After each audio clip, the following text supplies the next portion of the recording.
You tell your wife something honest and direct because you think communication should be straightforward. Instead of appreciating your honesty, she gets defensive or upset. You're confused because you weren't trying to hurt her. You were just being honest. Here's what's actually happening and how to be truthful without triggering defensiveness. First, understand this. The problem isn't that you're being honest. The problem is that honesty without delivery awareness feels like criticism. You think you're sharing facts. She's experiencing judgment. The content might be true, but the delivery is making her defensive. Here's the pattern most men don't see. You say something like, "You've been really stressed lately," and you mean it as an observation. But what she hears is, "You're being difficult because you're stressed," or "Your stress is a problem for me." Your intention was neutral. The impact was critical. That's why she's defensive. Or you say, "This house is a mess," because it's literally true. But she hears, "You're failing at keeping the house clean," or "I'm judging your priorities." You stated a fact. She heard an accusation. The honesty wasn't the issue. It was that you didn't consider how it would land. So why does this happen? Because men and women often have different communication styles. Men tend to be direct and literal. Women tend to listen for emotional subtext. You're communicating in facts. She's listening for what those facts mean about her or the relationship. That gap is where defensiveness lives.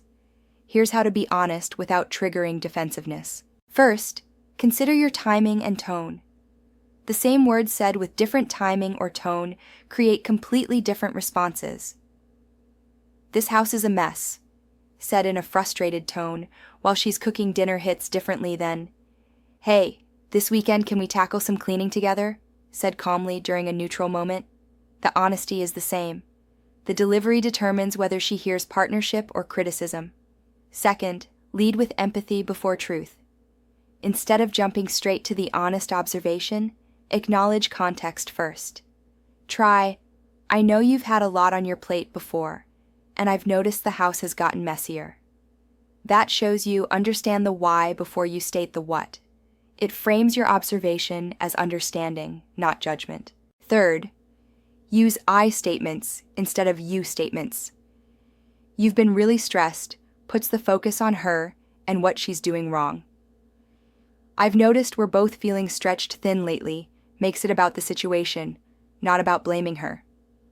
Same observation, less defensiveness, because you're not making her the problem. Fourth, ask questions instead of making statements. "Have you been feeling more stressed than usual?" is gentler than, "You've been really stressed lately." The question invites her perspective. The statement delivers your judgment. Questions create dialogue. Statements create defense. Fifth, pair honesty with solution or support. Don't just point out the problem. Offer to be part of the solution. "The house is messy. What can I take off your plate this week?" That's honest observation plus partnership. She can't be defensive when you're offering to help, not just criticizing. Here's what this looks like in practice. Old approach. "You never plan anything anymore. I'm always the one making decisions." That's honest, but accusatory. New approach. "I've noticed I've been making most of the plans lately. Is something going on, or would it help if we sat down and planned together?" Same truth, completely different impact. Now let's talk about what not to say after she gets defensive. Don't say, "I'm just being honest," as if that makes everything okay. Don't say, "You can't handle the truth." Don't say, "I was just stating a fact." All of those escalate defensiveness because you're dismissing her reaction instead of understanding why it happened. Instead, try this. "I can see what I said came across wrong. That's not how I meant it. Can I try again?" That's accountability without backing down from your truth. You're acknowledging the impact while maintaining that you have something valid to say. Here's a critical insight. Sometimes your honesty is actually judgment dressed up as observation. "You're always on your phone" might feel like an honest statement, but it's really a criticism. The honest version without judgment would be, I've been wanting more time with you, and I notice we're both on our phones a lot. Can we have a phone-free hour tonight? See the difference? One blames. One observes and invites solution. Let me give you another example. She's gained some weight. You want to be honest about it because you care about her health. Old approach. You've put on weight lately. That's honest and devastating. New approach. I've been thinking about getting healthier, and I'd love if we did it together. Would you want to start walking after dinner or trying new recipes? You've addressed the concern without making her the problem. That's honesty with emotional intelligence. Here's something most men don't realize. Your wife wants your honesty. She doesn't want you to walk on eggshells or lie to protect her feelings, but she wants honest communication, not blunt criticism. There's a difference. Honest communication considers timing, tone, delivery, and impact. Blunt criticism just says whatever comes to mind and expects her to deal with it. One more thing. Sometimes she gets defensive because you're being honest about something she already feels insecure about.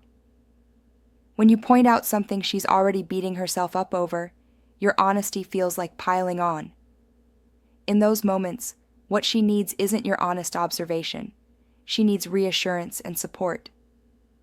Learn to read the room. Sometimes the most honest thing you can say is, "You're doing great, and I see how hard you're working." Here's the full picture. Being honest in marriage is essential, but honesty without empathy, timing, and delivery awareness damages the relationship instead of strengthening it. Your wife isn't asking you to lie. She's asking you to care about how your truth lands. When you lead with empathy, use I statements, ask questions instead of making accusations, and pair honesty with support, you get to be truthful without creating defensiveness. So next time you want to be honest about something difficult, pause. Ask yourself, what's my timing? What's my tone? Am I leading with empathy? Am I stating facts or delivering judgment? Am I offering partnership or just criticism? When you nail the delivery, your honesty strengthens the relationship instead of triggering a fight. Comment below and let me know what you are currently struggling with in your communications with your wife. Click the link in the first comment or check my bio to discover an ebook that can help improve your communication with your wife.